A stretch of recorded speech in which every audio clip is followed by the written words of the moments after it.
All right, folks, welcome back to yet another episode of, yes, that's right, Fresh Juice. I'm one of your hosts, Tommy Fresh, and joined, as always, it is... Maddie, juice. What's going on, everybody? I am in a new room. This is the old room, but it's just painted. It's got a new floor, and we got a little bit of an echo situation. So hopefully Tommy's going to fix it in post. You're not even going to know what I'm talking about. All right? But Golly, just in case, just imagine a little bit of an echo to get the real, authentic experience here. But it's good to see you, Tommy. Another week of indie games. What do we got on the plate today for the people? We have Ruffy in the Riverside. Listen, it is a little echoey, and I hope to God I can fix it, because it sounds like you are in a dungeon. That's all right. We're not playing a dungeon crawler today, but we played Ruffy in the Riverside, a kind of 3D platformer puzzle game, I would say. A decent amount of hype around this game because we don't get a lot of these classic 3D platformers outside of basically Nintendo and sometimes PlayStation, I guess, like putting them out on the AAA stage. So we played it. We're going to let you know our thoughts. It's pretty interesting. It's on Steam, Epic, Nintendo Switch, Xbox, PS5, and it comes in at $19.99. So we'll be talking about that in a bit. But first, let's catch up. How's your weekend? We just had a holiday weekend. Yeah, we did. It was good. You know, went to the family party. Saw you on Friday for the 4th of July, which was a good time. And then Saturday we had like what we just learned about, like a nesting party. Basically, we just invited our parents over and they helped us build stuff for like the nursery and all that. So that's like pretty much done, minus like some decor stuff we want to put up. So that feels good. And then let's see, Sunday went to farmer's market, which is good. You know, we just got some produce. Yeah, every Sunday. So we're trying to go to that during the summer. And then we also went to hung out with our mutual buddy Bags and his lovely fiance, and we went to Icarus Brewing in New Jersey, down in Brick, New Jersey, folks. Shout out Brick. Yeah, where it's their new location. It's like attached to a burger place. So way bigger location for the brewery. It was a good time. Also got to hang out with Willow, their new little pup, who's awesome. And yeah, just had some good burgers. I had the burger of the month. It was an Oklahoma burger. It had what did it have on it? It was like a double smash patty with pepper jack cheese, jalapeno like that thin mayo sliced jalapeno. Yeah. It was like jalapeno, like mayo on it too, and then like bacon. I wanted the bacon off of it. They put it on there. It's fine. And then I got it on a sesame seed bun. It was good. It was good. Had some hand cut fries, some garlic ranch sauce came with that. It was good. It was a good time. You know, it was a good time. So, yeah, it was a busy. I feel like I didn't really get a break. Like even though it was the holiday weekend, I'm just like I was so tired today. So I feel like I could use another day, but you know, that's the way it is. So I'm gonna push on. Well, soon you'll have so many days coming up that definitely won't be you taking care of a human, a baby one. But that sounds cool. I miss burgers. Honestly, I'm not really eating them. You know, I probably mentioned that every time burgers come up, but I do miss them. My week was good. Went to the same 4th of July party. Shout out to our cousin Tori, who's pregnant.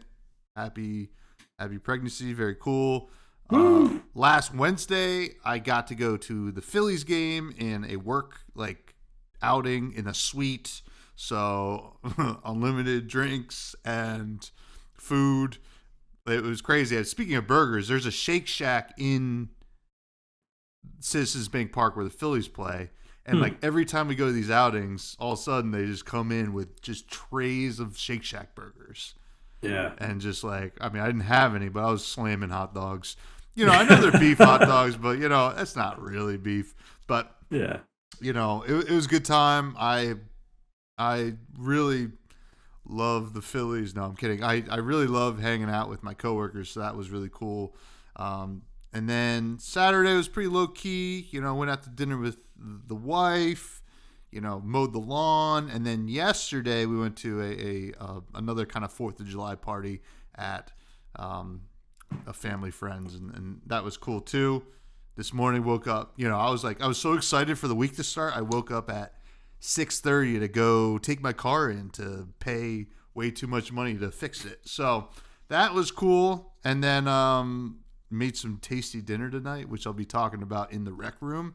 And I'm excited to talk about it. But other than that, still cranking with. Did I mention last week the Sauvignon Blanc with the jalapeno slices? You did, yes. We brought like a whole batch to that party yesterday. It was gone like immediately. It's the drink of the summer, folks. Believe there you go. me, okay. But listen, we got a great episode. I'm excited to get into it. We got some indie game news. The biggest indie game news of all time is that we do have a Discord, which is free to join. It's in the show notes below.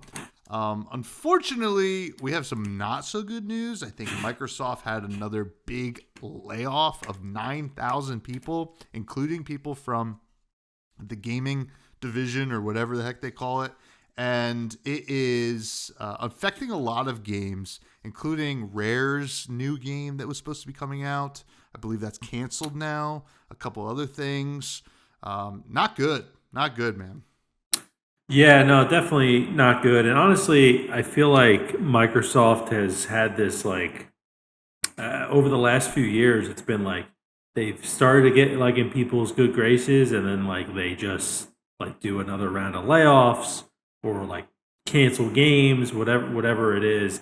And it's kind of just been like this roller coaster. I feel like I've heard this story from them multiple times, and obviously it's terrible. You hope that these devs and designers and everybody involved can like get back, on their feet and maybe even start their own studios.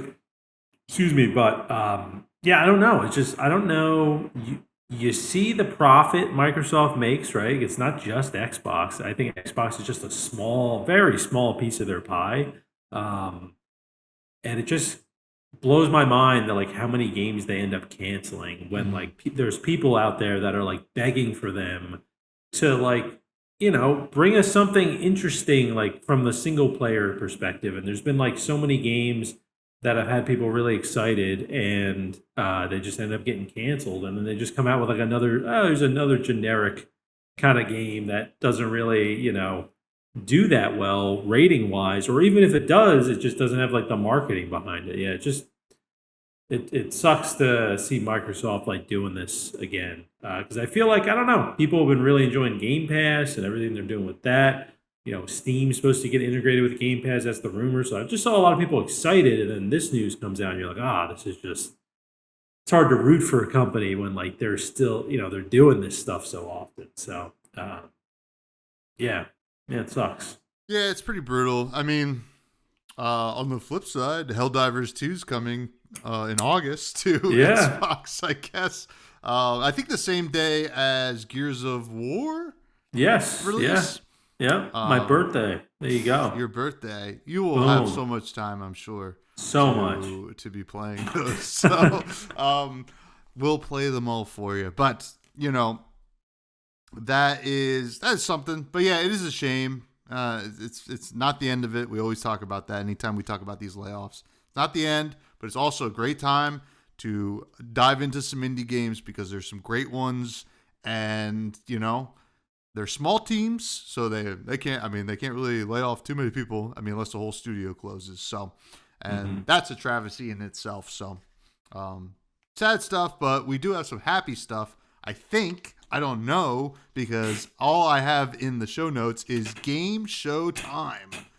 Yeah, so I just wanted to, do something a little bit different. And, I know every now and then we kind of do this little fun thing. So I wanted to do like a Family Feud style thing with you. Okay. Where basically, obviously, we didn't survey people. I'm using AI to help like generate some of these, but just wanted to do like a few rounds of some things just to see if you could get them. So Are you up for the game? A little bit of I fun. am. I guess I think I have to be right. All right, What if I good. just All was right. like, nope, and then I was like, all right, move to All right, the well, review. let's go to the review. But this is also, just to let you know, there's only 3 total answers, so it's not like the full 10 Okay, or whatever, up to 10 or whatever. So, all right, here we go. Round 1. All right. got it. Name an indie game where the main character doesn't speak in their game. Oh, Now, obviously think popular kind of games because there's AI coming from this. golly, I'm thinking back on dialogue. All right, the Stevens family. Do you want to steal? Wait a second. Wait a second. Dead cells. Yes, that's one of them. Okay. Survey says. Oh yeah, I got to do that. But yes, that is one of them. I'm gonna stay in the Metroidvania Okay, genre maybe a and smart say move. Hollow Knight. That is a second one. There you go. And can you round it off with the third one? Oh man, That is tough. It is in the same realm as the other 2. Is it like Limbo or something? Nope, not Limbo. I'll give you one more guess. You got anything? Not speaking in the same realm. Yeah, it's Hollow Knight, Dead Cells. This game is always kind of put up on that pedestal with them, I would say, pretty often. It's like a Metroidvania? It's a platformer. I haven't played it, but I mean, I want to know. say Celeste, but I thought that she It is Celeste. Yes, it does say. So her internal struggles are shown, but she doesn't actually speak at all during the gameplay. I So kind of forgot that. I guess I was just like interpret it as speaking. Yeah. Chime in, folks, if that's incorrect, because we will destroy this AI model that we use. Alan Iverson, of course. It doesn't have great questions all the time or great reasoning, so it could definitely be wrong. Again, I haven't played. I got 2 out of the 3 without any help. Yeah. All right, here we go. Name a primary weapon or tool associated with a famous indie game protagonist. Ooh. Only 3 answers again. Shovel.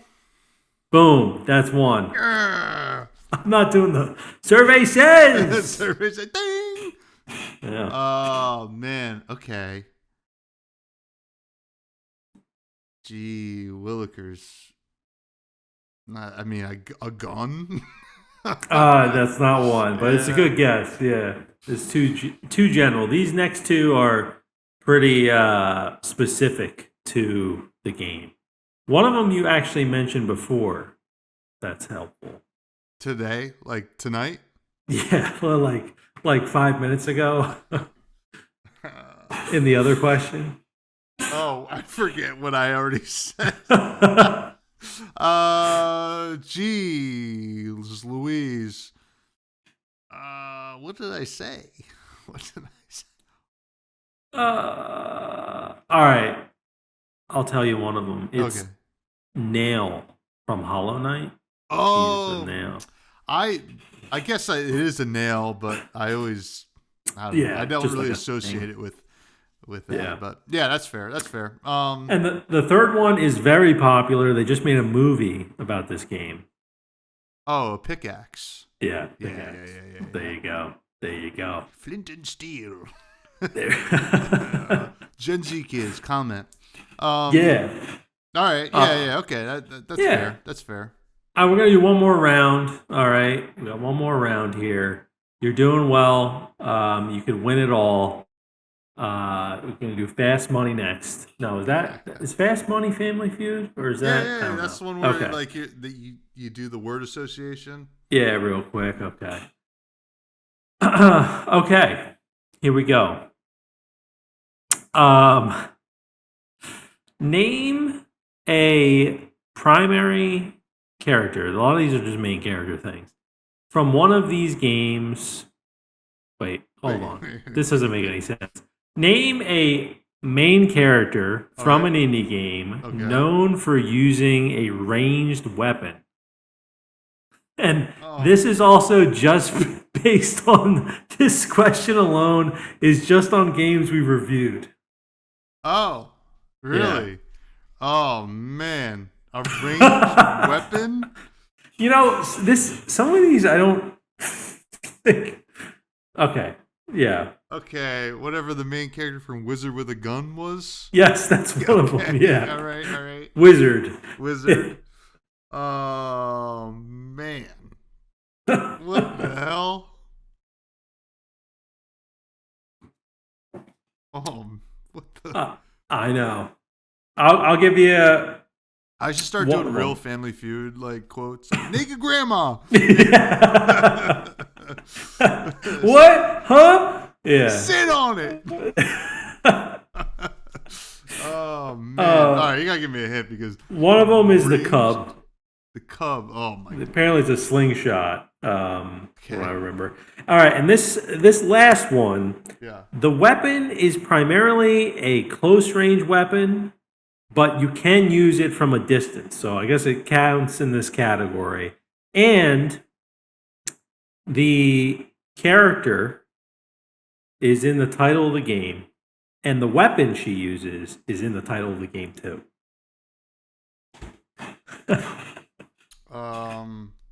Pepper grinder. Pepper grinder, that's it. Oh, It's really? because it says you could throw the drill. I don't know. You know, yeah, this one was a tough one. The AI didn't do a great job. Listen, I think we're keeping our jobs Yeah, I for think now. so. Yeah, for now until they get the Steve Harvey bot, and then we're done. Yeah. All right. Well, that We're was fun. done. I think that was a couple of them were doozies. I would say. I appreciate it though. Yeah, keep it on your toes a little bit. Yeah. Toes, feet. My feet on the bottom of them feel pretty rough. Ruffy in the Riverside is the game that we're reviewing this week. And I'm a really good segue artist. I don't know if they're artists, technically. I don't know what I'm talking about. Anyway, we got Ruffy in the Riverside, developed by Zocrates or Zocrates Laboratories UG, and published by Fippen Games. Oh man, that's tough. As I said, it's on pretty much all platforms except for PlayStation. No, it's on PlayStation. 1999. Ruffy in the Riverside. You wield the magic swap to copy and paste textures, turn ice to lava or waterfalls into vines, explore, fight, skate on straw bales, and unleash your imagination in this quirky open world action game. Dive into an adventure that lets you literally change the world. Do you want to talk about the gameplay first this time? Yeah, sure. I'll talk about the gameplay here. Let me just load it up as well so the viewers can watch. So this is, as Tommy mentioned, it's kind of very reminiscent of like old school kind of 3D platformer kind of games. Think Banjo Kazooie, Spyro, even old school kind of Spyro. So it's very reminiscent of that, especially once we talk about the art style. And you play as a character Ruffy, obviously, and I don't think I got as far into the game probably as you, so you probably have more to talk like story wise. But yeah, essentially your main mechanic in this game is this like swap power where originally as it's training you, it teaches you to essentially take a painting from a canvas and you're putting it on another painting. And then you start to get a little bit more involved with it where it's actually like built into like the game mechanics. So you can even see, I believe in this clip here, this is right in the beginning of the game, you can turn a waterfall into like a wall of vines that allow you to climb up. So it's kind of using this mechanic to not only discover things, but to get to different parts of the map, to traverse things, to go across water, things like that. So that is the main mechanic of the game. So you're going to be solving, puzzles in the game. One thing I will say is that this gameplay, whether they intended for this or not, which I imagine they did, it really does nail the kind of like awkwardness or just the kind of how some things feel unpolished of those older games, right? How many times, like, even playing like an older game like Ocarina of Time, like I remember as a kid, I was just like, I have no idea where to go. Like it reminded me of when like game designers like didn't fully think about, how am I going to introduce the character to the next area, right? It kind of was like up to you sometimes. I mean, for a good portion of it, you were able to figure out, but there were definitely times in like those older kind of games where I was like, I don't even recognize this as something I can interact with. This game does that stuff too, from what at least from what I played, where, even with this swap ability, you start to kind of realize, oh, I can swap like that material with that material. There's like things you start discovering as you're playing, where you are, you kind of didn't realize that it was like a mechanic or interactable in the game. So I think it nails that. Again, I don't know if that's like a design decision or just something that that I imagine it's a design decision, just because this game is clearly inspired by those older kind of 3D games. But um, yeah, it's very interesting. And then there's also a 2D part of the game, which I didn't get to, but I know it exists in the game because I've seen it in the gameplay, where like there's even things you can find in the world where you become kind of this 2D character and you're able to complete puzzles that way as well. So it also kind of has like those little modern twists as well. But it even does have like a very primitive kind of quest system and like the way things work. Like I feel like a lot of the game wasn't modernized from the gameplay standpoint. It really is truly like a successor to those older games without being like overly modern. Like they could have made the quest system maybe a little bit more interesting. There's things in the gameplay where you're like, okay, if I played another 3D platformer, it would have these kind of quality of life things. But in this game, it just doesn't have some of those things. So yeah, your goal, from what I could tell in the game, is to find these marbles, which are they're kind of these like mystical sort of like rock sort of things that can actually change your environment around you temporarily, to allow you to solve more puzzles and unlock more things.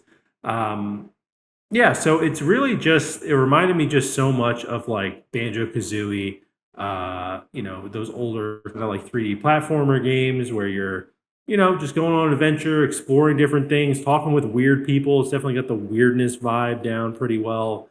Um, but I know you probably played more of this game. So what did you think overall about the gameplay? Yeah, so hopping in, I immediately was kind of transported back to N64 days, Mario 64, Banjo Kazooie, Paper Mario, obviously, with some aspects here as well. And the first thing that I noticed was it was pretty ambitious, right? I think there's a lot in here, and certainly like a love letter to those games, with some interesting choices on like modern elements. Like Hmm. I think that it's a little weird. So the mechanics. Obviously, you talked about the copy and paste, which is a really cool but ambitious kind of mechanic, because like in, let's say, a bigger studio or a more like you know, finished game, I would say, probably would have explored it more and like would have let you kind of copy and paste a lot more things, because, it felt a little bit limited on what you could do and kind of really tied to the main quest of the game, rather than like there's some like auxiliary stuff, but it didn't feel as sandboxy as I think it probably would have been if maybe that was the goal. I'm not sure, but it felt like sometimes I just had to figure out, all right, is this for a quest and should I have to use this mechanic rather than like I should be using it all the time, right? Mhm. And that's just kind of how I felt about that. It's a neat mechanic when it works. But certainly there's some other interesting gameplay choices here where there's a stamina bar like you would get in some other games. Recently I think is more makes more sense. And I don't know if it necessarily made a lot of sense in this game because why wouldn't I be able to really just run as much as I want? Or like why wouldn't it just like stop? Like why would I need the stamina bar? Because if you get coins, it kind of refills anyway. So what are we kind of doing here? There's a lot of coins, so it felt like kind of just an addition to it. But other than that, I will say, and this kind of will tie into the story, but like it does affect the gameplay a little bit. The first like chunk of the game is very dialogue heavy, and I'll talk about whether that dialogue's good or not. But like it is a little bit of a slog to get through the first part of the game before you start actually going into the different worlds and like kind of exploring the meat and potatoes of this. But mostly it is a pretty straightforward 3D platformer, which I didn't feel it was more puzzles I felt like than actual platforming for the most part because it was pretty easy to traverse most of the world, I thought. And it was fine. It was a pretty actualized world, and we'll talk about that. But I felt like I was playing more of a puzzle game with this kind of 3D platformer skin on it. And I don't think that's a bad thing, but it felt like I was going from puzzle to puzzle rather than kind of like trying to like get past a certain obstacle, I guess.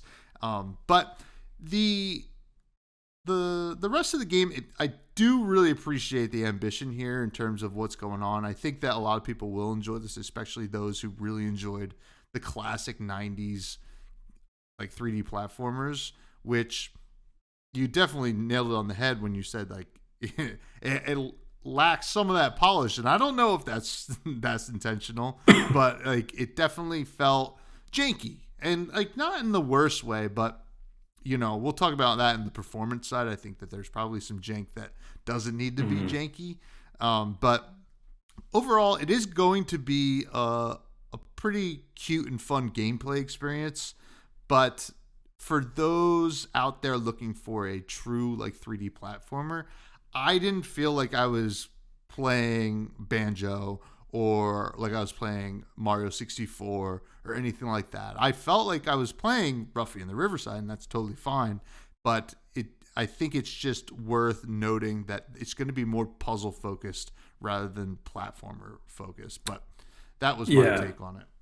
Yeah, no, I definitely agree from like the amount I played, and I think also you bring up like a good point about them not taking full advantage of that swap mechanic because I feel like that it adds to like the aha kind of moments that you get in like Nintendo games or even like Banjo Kazooie where you're just like yeah, it just you're like, let me try this, and you're like, oh my god, that worked.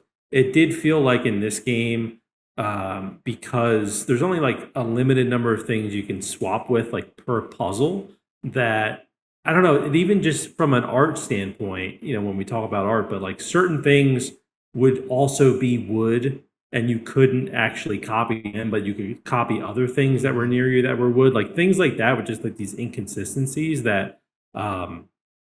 I never really felt like super satisfied for like figuring out a puzzle. I was just kind of like, okay, this is I was gonna get this eventually because there's just such limited options of how to solve this. So yeah, no, I definitely kind of got that vibe as well that this is, and yes, there's a lot of dialogue in the beginning of the game, and it just it kind of like missed the mark for me, like from the gameplay standpoint, where I thought it was going to hook me more because I do like these old kind of games. But it also kind of made me realize that maybe, you know, some of those like some of those things about those older games, like they just don't age that well. Yeah. And like camera angles and like things like that, where I just think it's tough to overcome those even when you have a few modern elements in the game. Yeah, no, definitely. And I think like if because what it's missing with the swap mechanic is that like in a classic 3D platformer, if there was a mechanic, right? I feel like whether like I'm just gonna keep going back to Mario 64 because it's what I know best, right? But like it, and this is why that game is so like popular among speedrunners is that you can use Mario's mechanics of jumping and diving to like cheese parts of the game. I felt like I could not like there was no like creative outlet for me to cheese parts of this game. I felt like you just Mhm. get to the puzzle, you try to solve it, and then you move on, which is fine. I think that's totally fine, but it's definitely something that I think took away from the charm that was there in the gameplay. But there are some positive stuff, things. And unfortunately, it's not the story. So let's get to the story. In my opinion, I thought it was very bland, very empty, kind of like paint by numbers because you get a lot of it. And you just feel like it's kind of cliche. You're the chosen one, which whatever. Listen, I know the anime lovers out there. That's every anime you watch. But, it's a little diggity, y'all. Sorry. But, but like it didn't feel like it had much substance for the amount of dialogue they're throwing at us.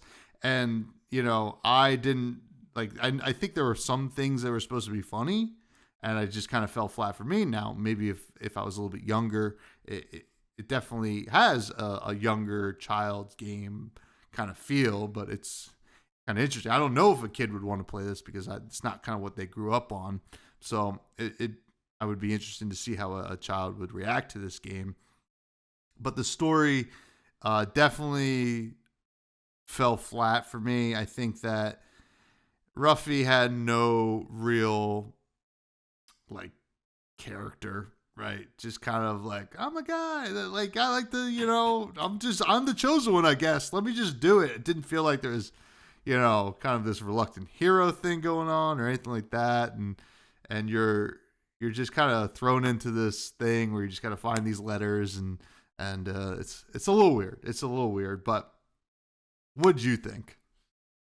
Yeah, I wasn't really like super into the story either. And again, there's a lot of dialogue in the beginning where it just doesn't feel like there needs to be that much, especially since the story is kind of like, or at least like the protagonist is like just cliche, where it's just like, yeah, I understand, and honestly, with probably the majority of people that are playing this game played those older games, so it's kind of like I felt like those older games didn't really have a ton of dialogue. I mean, there's definitely some that like set up a story, but they focus more on the gameplay. I just felt yeah, there's a lot of talking in the game, and you know how I feel personally about like dialogue in a game. I'm honestly at a certain point, I was like, all right, just like get through it.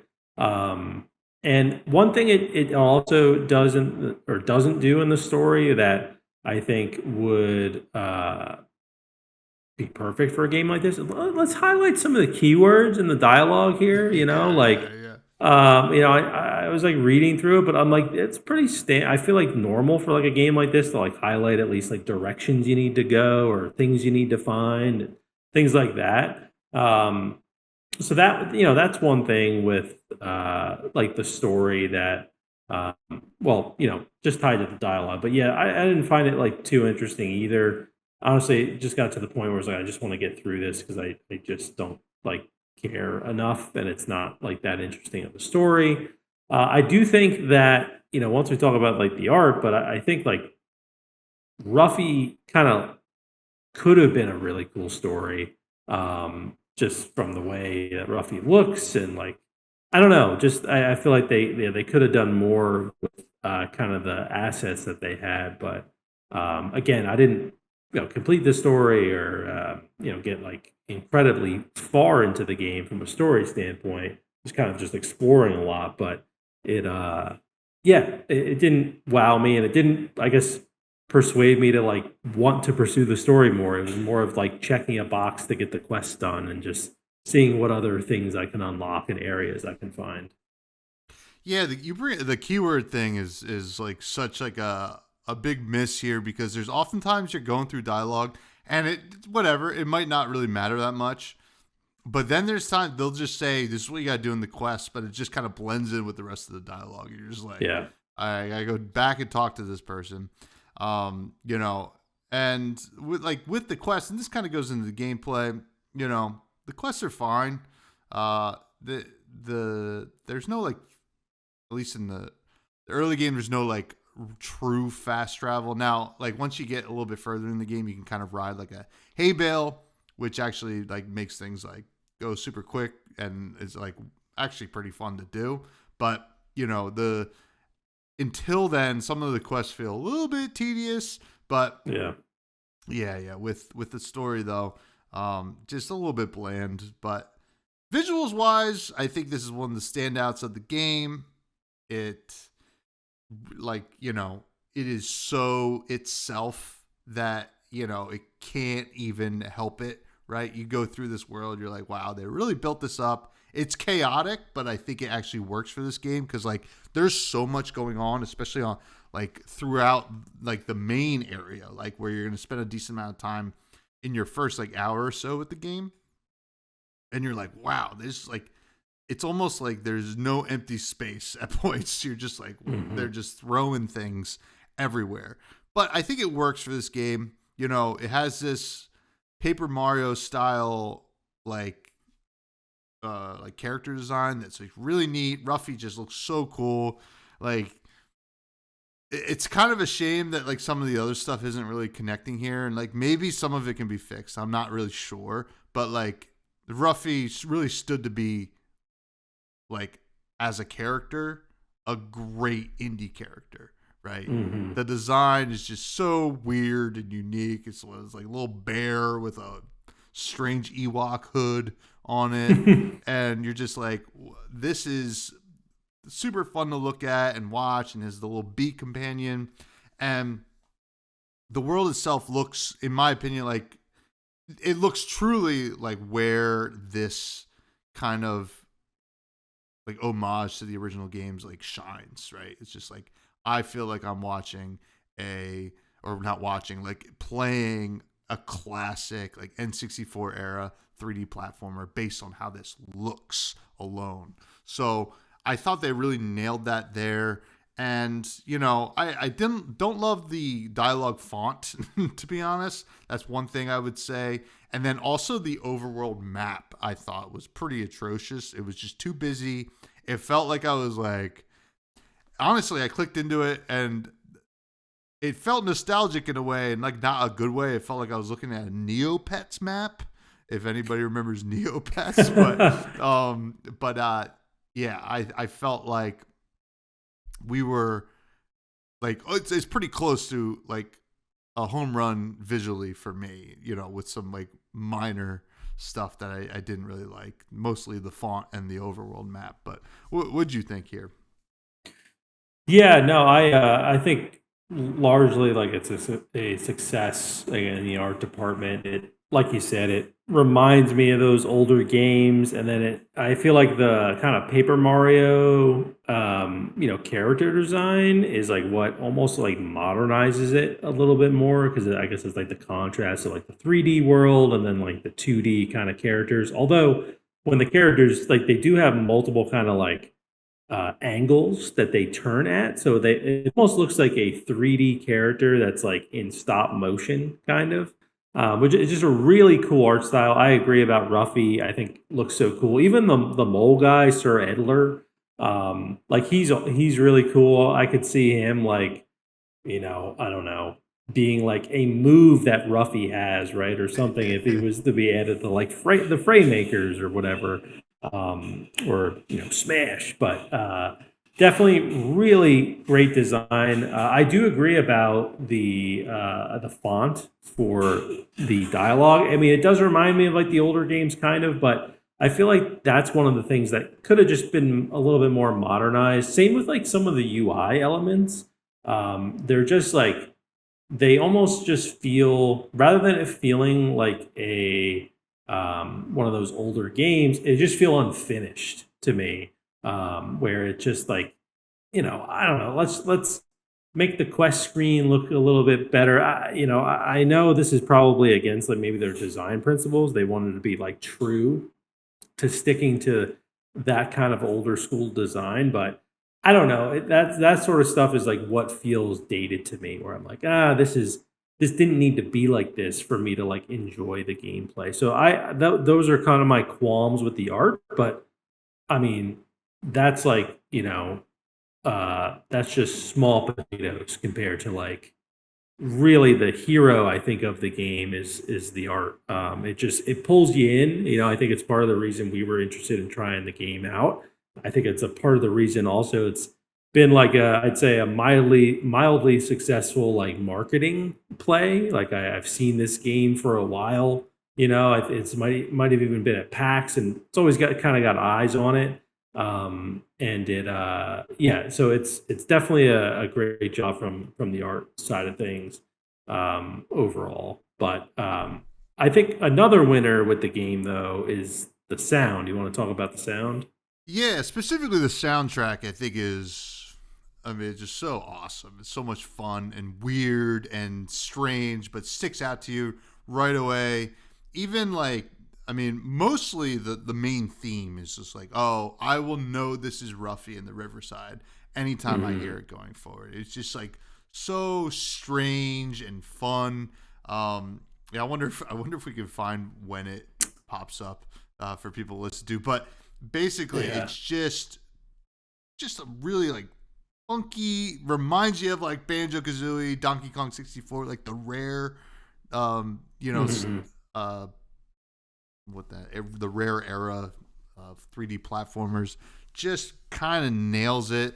The sound effects are fine. I think sometimes they get a little repetitive. I would say, like a lot of giggling and weird noises, but like in a Yeah. vacuum, it works totally. It just the more you play it, there's just less kind of variation. It can get a little bit much, but other than that, I think that like the sound of this game is like a real home run for what this game is trying to be.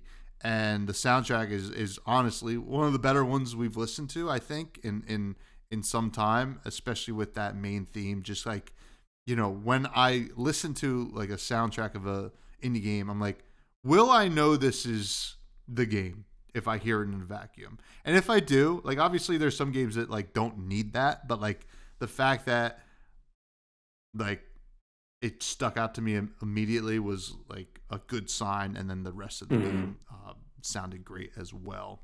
What were your thoughts? Yeah, I mean, the theme song and the main soundtrack is just awesome. I'm gonna see if I can get it to play. I think it's definitely at the beginning of the game. I don't know if it's in this video. No, this isn't. This isn't it. I mean, that sounds a lot like Banjo. Yeah, but you get an idea. Little sound effects, but it's not. That's not that soundtrack. Yeah, Yeah, we'll see if definitely look it up if you yeah. can. Look it up, folks. Yeah, because it is pretty good, and it's actually was like surprised me. Like as soon as I booted up the game, I was like, oh, this is like really well done, and I think you're totally right where you would be able to tell that this is Ruffy in the Riverside from that soundtrack, which is not an easy thing to do. I feel like a lot of the games we cover, we usually say, oh, like if this is just generic and like we would never know it's attached to this game. This game does a good job with its music of making it, the soundtrack for Ruffy. Like that's what it is. So very well done. I agree about the sound effects. There's one in particular where I was playing before, and I think it's like a guy just going like, like just like laughing, and it's like part of like I don't know if it's part of the soundtrack or if it's like a sound effect of like something triggering near me. I don't really know, but it is kind of weird. But I guess those games back then also had weird sound effects. Ikom Bokom from Banjo Kazooie and stuff. It's just like weird noises. So uh, yeah, it's. I think it's a win in the sound department because of that soundtrack. But if that music wasn't there, I probably would think of this a bit lower. So it really kind of saved it for me, I'd say overall. I think I can play it on my end. You probably won't be able to hear it, but the listeners will be able to hear it. Let me see if I can just bring this up. Let me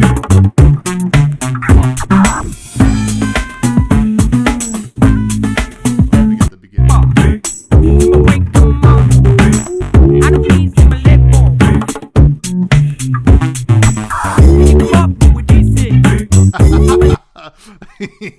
Dude, that was pretty good. You were on beat. Oh, cool, perfect. I heard it. I heard it. Did you hear it through my headphones, maybe? No, I didn't hear it. It was pretty loud. Hopefully not too loud for the listeners. But hey, let's talk about the performance. I did have some issues. Just here and there, just like choppiness, right? Loading up the environment sometimes was just like kind of like shake, and it wasn't a pleasant experience like on the eyes really. You're just like, oh boy. Like every single time I go from like one area to another, it feels like, this game's really struggling. That's something that could be fixed. I don't know about any of the other things we've kind of had complaints about. But it was a little jarring. But how about you? Did you run into the same issues? Yeah, I did. I played on the Switch 2, which you did well, right? Mm-hmm. Yeah, but it felt like those loading issues, like when you'd go to a new area, it would kind of get a little choppy, like you mentioned. It felt to me like that wasn't because I was on the Switch 2, obviously, I think has more than good enough hardware to run a game like this. So it felt like a problem with the game. And yeah, that just it hinders the experience a little bit because in my mind, I don't expect a game like this for that to happen, right? Mm-hmm. Also, just uh, something that was just interesting to me, and I wanted to bring this up just in the performance section, but it also is tied to the art and the gameplay, is that they section off different parts of the map. So as you're kind of approaching a new area, a new region, you'll kind of see just like an image of that region, and then as you get close to it, it'll load you into that region. I thought that was a little jarring at first because I just expected, again, a game that kind of looks like this. That's, it's 2025. Like it felt like that didn't need to happen. Probably again, I'm not a game designer, so I don't know for sure. But I've definitely played games that have been more intensive than this, and they had less loading screens when exploring, especially when some of the areas didn't feel that big that I was exploring, where I was like, okay, I have to load into another area right now. So I don't know if that's like something that could be further optimized, or maybe that doesn't happen as often. But to me, it just was a little jarring to like walk towards an area and just easily be able to tell that that was like an image of the next area. And then when I got to it, it would load to a black screen and then would load in the new area. And it just kind of hindered my gameplay a little bit, just like the odd choppiness that happens when loading a new area. And I think maybe that choppiness happens because it's loading a new area without a loading screen. So I think there's like those two things are kind of related somehow. But I wish that they could optimize it further so like both of them were just not noticeable. Yeah, I didn't expect it with a game like this, to be honest. So it's kind of shocked me a bit when it kept happening as I was playing. Yeah, yeah. It was a bit much, but hopefully they can kind of balance that out. But Yeah. that does bring us to our final ratings, which are as follows: Certified Fresh Juice. These are our Ballotros of the world. Just freaking indie gems. Norb Apolog. After that, we have a Steel, games that we think are quite good. Maybe not the greatest, but they are going to be really good experiences, and we definitely recommend them. After that, we have On Sale. These are games that, you know what, probably if you got it on sale, makes sense, or just has good qualities but not perfect. A lot of games fall into this category. After that is Manager Special. These are games that, if maybe it was free to play on our deep discount, sure, maybe you want to check it out. Or if you're just really into the genre and maybe we didn't really connect with it, we see that there's potential there for people to enjoy. And then finally is Spoiled Milk, which is games that we don't necessarily recommend. I'll start. Yeah, With do Ruffy it. on the Riverside. This is a story of a girl. Ruffy on the Riverside is a tough one to rate, right? I think that there's a ton of work that went into this, no doubt, and has like a lot of good things going. The gameplay experience was about average for me. I once I got past the issues that I had, I did end up having a good time with it, right? There's just some kind of barrier that I had to get through. Some people might not find it a barrier. But the story was very bland. I could have used less of it, I think. Or if you're going to have that much, maybe just add more to it. Mm-hmm. And then finally, I think the general aesthetics kind of were a home run. Like, it looks great, sounds cool. Like that soundtrack is awesome. So with all that considered, I think it's probably like maybe a low on sale. I don't think that this game is terrible by any means. I wish it was a little bit closer to a 3D platformer rather than a puzzle game. It felt like with like 3D platformer elements. But that being said, Ruffy and the Riverside, I will remember this game, no doubt. And maybe if there's a big update, I could see myself coming back to it. I think other people are seem to be really enjoying it, so I could be in the minority here, but it's a low on sale for me. Yeah, I give it the same exact score. I was thinking low on sale. I think if you picked up this game for $10, probably have a good time with it. You probably wouldn't be too mad, about what you spent with it. Especially like people around like our age that can get the nostalgia part of this. I would say if you're someone that doesn't have any nostalgia, for those kind of games, you're probably better off picking up like the Spyro Remastered Trilogy, the Crash Trilogy, things like that probably would just serve you better overall. I know they're not indie, but they're good games regardless. And yeah, so I'm giving it a low on sale. I think that the art carried this game, and the gameplay just needs work in general. It's a weird game though. You're right, because I feel like some of the gameplay decisions that we don't like were intentional, right? Because they're trying to kind of be like those older games. So maybe that's kind of it's just a roadblock for us, but maybe not for other people. So yeah, I'm right there with you with a low on sale. I think if they made a second Ruffy, I definitely have my eye on it. I'd be like, okay, what kind of improvements are you making to this one? But yeah, I don't think I'll really be going back and playing too much of it. Maybe with my daughter at some point, but I probably will also just show her better games than Ruffy too. But yeah, I'm giving it a low on sale. Fair. Next week we have Soulstone Survivors. We haven't done a Survivor like in a while, so that'll be fun to hit.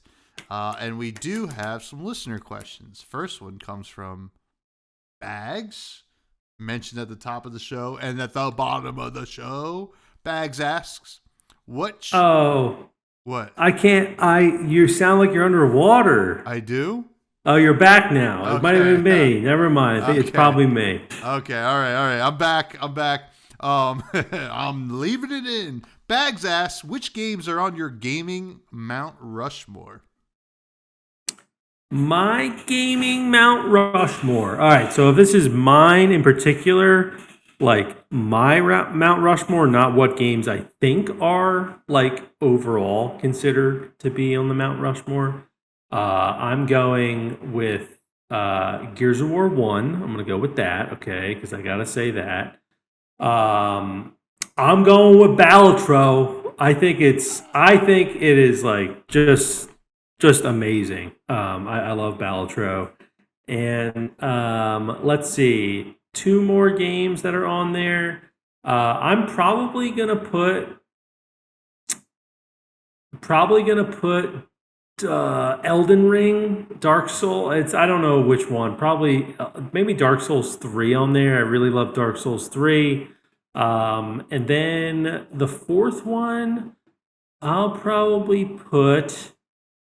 I'm gonna put Grounded on there because I love survival games, and Grounded is my favorite survival game. So I'm gonna put that one on there. I almost threw The Last of Us on there, but I'm gonna put Grounded on there just because it's second one's coming out this month, and I just can't wait. So those are my four. We got Gears 1. What else did I say? I said Grounded. I said Balatro Elden Ring. and Elden Ring. Yeah, we'll just go with those. Good Okay, one. mixing it up. Yeah, there's probably another one I'm like just forgetting right now, but off the top of my head, those four, I'll go with that. But All right. what about you, Tom? I gotta throw Balatro on as well, right? That game is not escaping my life. It just really isn't. Ocarina of Time, no doubt, there automatically, and then it starts to get a little tough. I think I'm looking back, probably Game Boy Advance Fire Emblem. It's one of my favorite games of all time. And then, man. Oh, I forgot a game that I wanted to put on mine. Oh, which one? We're going to take down Grounded, and we're going to put Gauntlet Dark Legacy on there. Yeah, I was thinking Gauntlet Dark Legacy. Yeah. Oh, man. I'm thinking of the GameCube era in general, because it's just like, Melee is such an important game to me. Spent so much time playing it. The original Animal Crossing on GameCube, although it was on the N64 in Japan first, I have so many fond memories of that game. I literally the original Animal Crossing. I would set my GameCube clock to opposite so I can do daytime activities at night. Me and my sister, we would wait till our parents went to sleep. We'd get up and be like, all right, we're playing Animal Crossing. So I think about that. It's really that fourth spot is tough. It's got to be a GameCube era game. Arkham City could definitely get in there. That's not GameCube era. I played that on the Xbox, but I got to give it to OG Animal Crossing. That one, I mean, the soundtrack is freaking awesome. I could listen. I pop on YouTube compilations of just Animal Crossing OG music and just relax. It's a problem. But yeah, that's a great question, Bag. It's a tough one to answer, to be honest. Yeah, and I'm a firm believer that the GameCube is the best console that's ever existed. Yeah, I think so. Yeah. Game-wise, just the system itself, I look back at that console so fondly where I'm just man, even I remember having fun with games that PNO3. No one else. Yeah, I was playing Spy Hunter. It was some rip off of James Bond. I had so much fun playing that game. You had a car that turned into a boat. It was just so many random games that I played on GameCube. Freaking Tak and the Power of Juju. Mm-hmm. The Boomerang guy, Ty the Boomerang, whatever the hell that was called. So many great games. GameCube was just awesome. And then you got your flagships as well. But Melee. I mean, some people hate on Super Mario Sunshine. I think that game, I'd take it over a Galaxy, right? I'm I'm one of those people. Like I just love the mechanics of the water jet flood. So Yeah. it was sick. Luigi's Mansion was dude. Double bangers. Dash, dude. Double Dash. It was just banger after banger, man. Yeah, Like, they were cooking over there, man.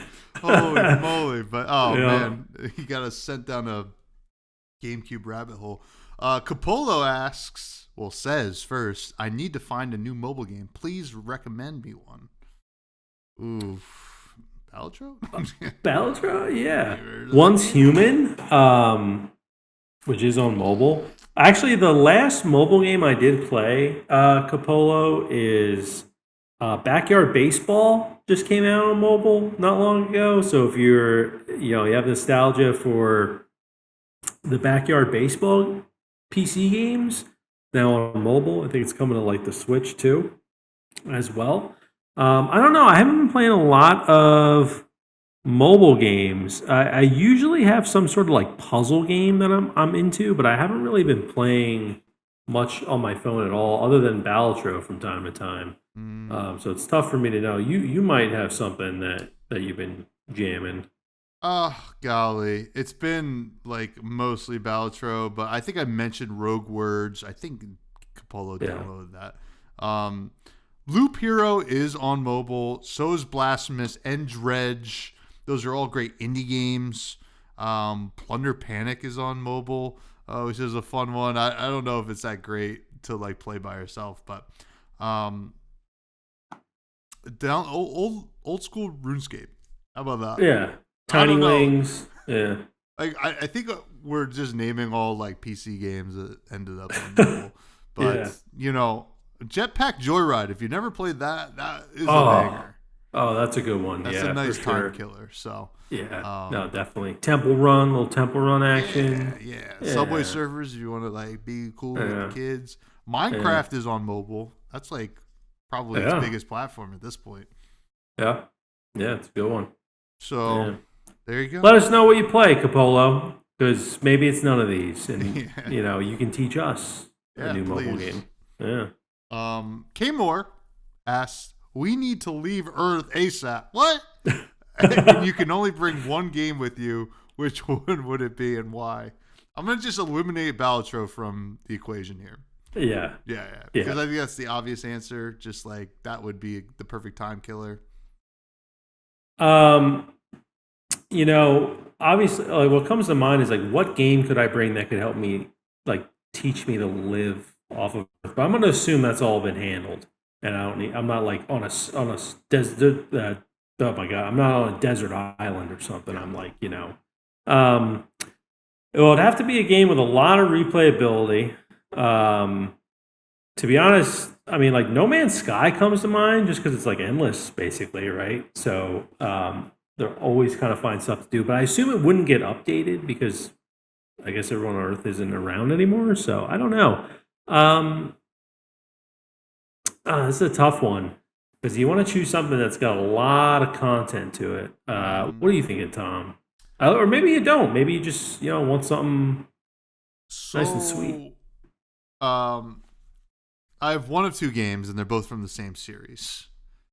I think either OG Super Smash on the N64 with the N64 controllers, or the most recent Smash Ultimate from the Switch, right?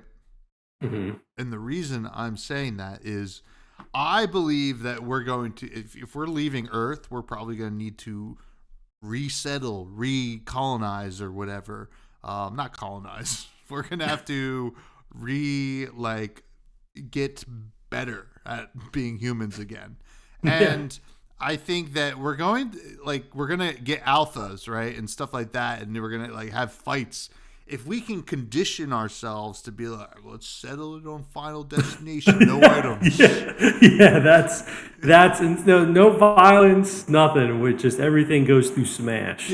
All decisions. And this is why I think that N64 would be the better one because I think there's less teching and stuff like that, and because Melee would have been too much, right? Because you get one Melee nerd and he's the king of our society, right? And like we're really stuck. Now, there's certainly good OG Smash players, but like I feel like that game was, N64 level wonky, so like you get a little bit more room to breathe. Which I also think like the Smash Ultimate can be forgiving for newer players as well. So like I think something like that to be like, listen, you want this stock of corn, you gotta fight me for it. On Hyrule Castle, N64, no items, no, only bombs, and we're doing it. All That's right. my idea. All right. Hey, I think it's good. I didn't know if you were gonna. I thought you were gonna take it in the direction of like, if we run into other life forms, like we can show them. Be like, This is how I spend most of my Smash. summers. Yeah. Yeah. They're like, what's a summer? Yeah. Yeah. Right. Our summers are 70 years long on this planet. And our nights are 50 years long. I don't know if that makes any sense, but that's what I would do. Yeah. That's what I would do. Yeah. No, I like it. I like it because it's also, you're making it a tool. It's not just a game anymore. It's a tool. So Yeah. I like it. Yeah. Well, that'd be Smart. funny. Like, also, like, you just bring, like, I don't know, 2010 Madden. Oh And just my being God, like these yeah. alien life forms, be like, listen, you don't understand. Adrian Peterson was unbelievable, man. Look at how good he was. Unstoppable. You could draft him and get him on Michael Vick's team, and then you just like would always win. Yeah. Won the whole thing. Yeah. But Yeah. anyway, we have one last It's good. question. It comes from MF98170, who asks, how do you like to eat your PB&J? Yeah. So my ideal PB&J is I like to get probably like I like it on potato bread, but I probably just go with like sourdough. I throw it in the toaster. I toast it, take it out. I get creamy peanut butter. I put it on one side, and then I put it on the other side. I double up the peanut butter, and then I put some strawberry jelly in the middle. And then when I put the two pieces of bread together, it's like the peanut butter like fuses the jelly in the middle, right? So the jelly's not coming out. And then I cut diagonally, Mm, and it's nice toasted PB&J. And I do like it with a glass of milk, okay. And I do really like it with like potato chips on the side. Pretty good. So, yeah, that's my ideal one. Tommy, I know you're a big fan. No, I don't like PB&J. I don't like peanut butter around any sweets, really. No chocolate peanut butter.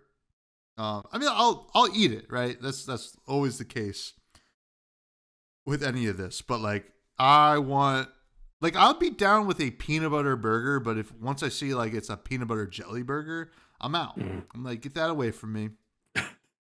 But if I Yeah. were like, I've eaten PB&J a couple times in my life. If I were going to have PB&J, it would probably be like a raspberry jelly or jam or whatever, and a chunky peanut butter, certainly, and then maybe like I don't really like cinnamon raisin bread, but that would be the time, right? Yeah. If I'm committing to the sweetness, we're going all in, right? Make it a whole thing. That's my take. Yeah, it's interesting. I I'm someone that like generally doesn't like the savory and the sweet to mix, other than like PB and J. Interesting. Yeah, or like certain other things in general. But yeah, there you go. I'm a big PB and J guy. I had one today for lunch. Okay, well, Yeah. what's your go-to lunch sandwich? Like you Oh, making it home? I mean, I like have like if there's like cold cuts in the house. Yeah, if you got I like usually unlimited yeah cold cuts, whatever. What yeah what would you choose to bring to school or whatever? yeah. I like a Genoa salami, some ham, probably some like provolone, like some spicy mustard, just on like potato bread. I would bring that. Mm. typically. I could probably like mix it up now. I mean, like I've had uh lately, like I get like a piece of sourdough bread. I got like a chicken cutlet on there. I got some like hot Mm. pepper spread and like some um, what are they called?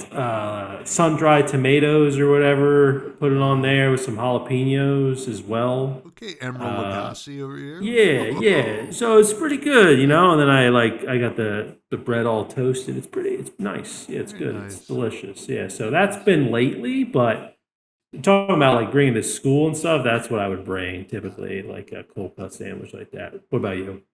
Back when I was in school, back when I was banging, it was usually Genoa salami, cheese, like provolone or sometimes American or cheddar, Mm, spicy mustard. Sometimes I would do the sliced pepperoni, like the lunch meat pepperoni. yeah. Same deal. I would do turkey sandwiches. I know you don't like turkey, but I love a turkey sandwich. But like my true go-to, like if I'm gonna have like a lunch sandwich, I am a tuna fish like Yeah. bean. I love tuna Yeah. fish, right? Just that's the good. I had a tuna fish sandwich when we were in Maine. Oh Remember? yeah. Yeah. At Bissell Brothers. It was good. Yeah. It was pretty Yeah. good. So Good. Yeah. How do yeah. you feel about bologna? You a bologna guy? It's fine. It's fine. I prefer like mortadella, right? It was like a little bit like more of an elevated bologna, if that makes Mm-hmm. sense. It's not my favorite meat, but um I don't know. I like it Yeah. when they cook it, like a fried bologna, right? Yeah. That's good stuff. Yeah, I've had bologna. I slip it in the sandwiches every now and then, but I don't even know if it's a meat. Is it even a real It's meat? meat. I mean, it's like Yeah. a it's a Yeah. it's It's like a giant ultra. hot dog, Yeah. Yeah. Well, basically. yeah. That he's Yeah. sliced, but It's good with me. no complaints. All checks out here, brother. But speaking of all checking out, we gotta check out this podcast, but not before we go to the rec room where we recommend something that perhaps isn't an indie game. What do you have to recommend this week? So this past weekend, my wife and I finished the latest season of The Bear, season 4. I think I recommended The Bear in another rec room. Really great show. Season 4 was fantastic. I'm not going to spoil anything for those who are still watching it. But my wife, she wasn't like super impressed with uh, season 3. I thought season 3 was fine. It was kind of just like laying a lot of groundwork, I felt like, for season 4. But season 4 was like just, I thought the pacing was great. The acting was obviously great. And just like the character development and like closure you get for certain things, it was just really well done. And it actually, makes me excited for more of The Bear. Um, just because there's so many things I want to know still. But yeah, really great season. Highly recommend The Bear. And yeah, it's a good show. It's a good show. And it will give you anxiety. But I will say this season probably had less anxiety than previous seasons, so that was good. But yeah, good show for sure. Yeah, I feel like they're gonna. I mean, like they had to kind of tone down the anxiety a little bit because eventually people are gonna find the show later in life and then binge it Yeah. all, and then they're gonna have like heart attacks. Yeah. Um, but I'm excited to watch it. Probably won't until Love Island's over, which my wife's been watching. That's on every night, so Yeah. we got a little time. But my rec room is a style of hot dog. Ooh. I'm eating a lot of hot dogs these days. Don't tell my general practitioner, but tonight we tried Seattle style hot dogs, which traditionally is from Seattle. But we have it here in New Jersey. But it is typically like caramelized onions, cream cheese, which is crazy, right? And sliced fresh jalapenos. And then you can add whatever else if you want. But we didn't do that. And I think it was absolutely delicious. Like, I Mm. was skeptical. I wanted to try it because I've been kind of on this hot dog journey. I wanted to try it, but I was skeptical of the cream cheese. Yeah. The cream cheese was killer. It was so good. I would start writing letters to my local senator. I'm like, we gotta make this a New Jersey hot dog. This is like the best hot dog I've ever had in my life. It was so good, and man, oh man, it was a good time. I also made like a special side hot dog, kind of a brainchild of mine that I had. I was like, oh, I'll be making caramelized onions. I kind of want to try this kind of hot dog with caramelized onions. I made a horseradish sauce, like a creamy horseradish sauce. I don't know if you're into that. Yeah, sure. Put it on the hot dog. Caramelized onions, provolone cheese, melted the provolone cheese on top. It was like a French dip hot dog. Yeah. I'm calling it the French rip. It was so good, man. I mean, I didn't have any au jus. I told my wife we should try making like a jus out of hot dog water. She was not into that. Jesus. That would be a little bit much. But like a regular jus would be really, really nice. That was killer. The French rip. Try it out, folks, if you want to try that. It was so good. But the Seattle hot dog, honestly, delicious. Caramelized onions giving a nice savory sweetness, along with the cream cheese on the bottom, giving a nice kind of texture with those fresh jalapenos, like a fresh, peppery, spicy bite on top. Yeah. 10 out of 10.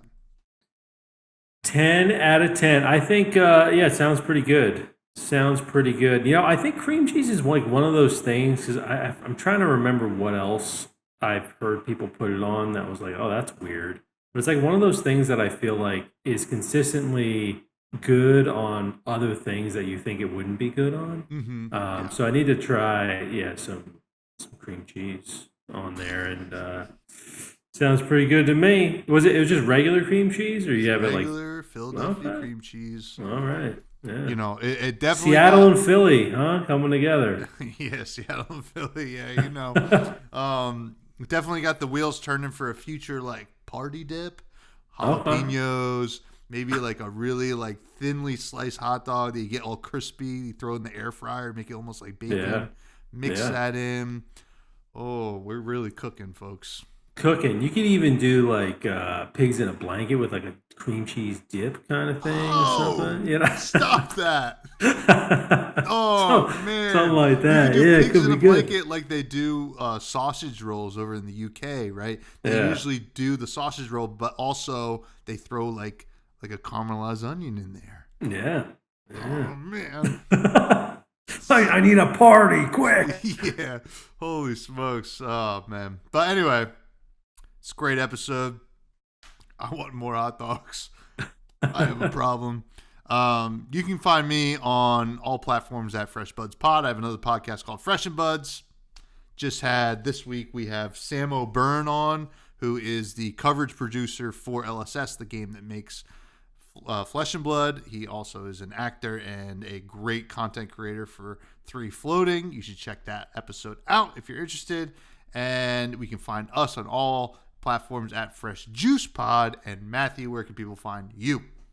Find me at Matty Gorm, Gorm, on all the socials. Haven't been posting lately just because I've been moving stuff into this new office and figuring out the whole setup. So hopefully I'll be posting some stuff in the near future. But there we go. Another ep. Another fresh juice episode. Stay juicy.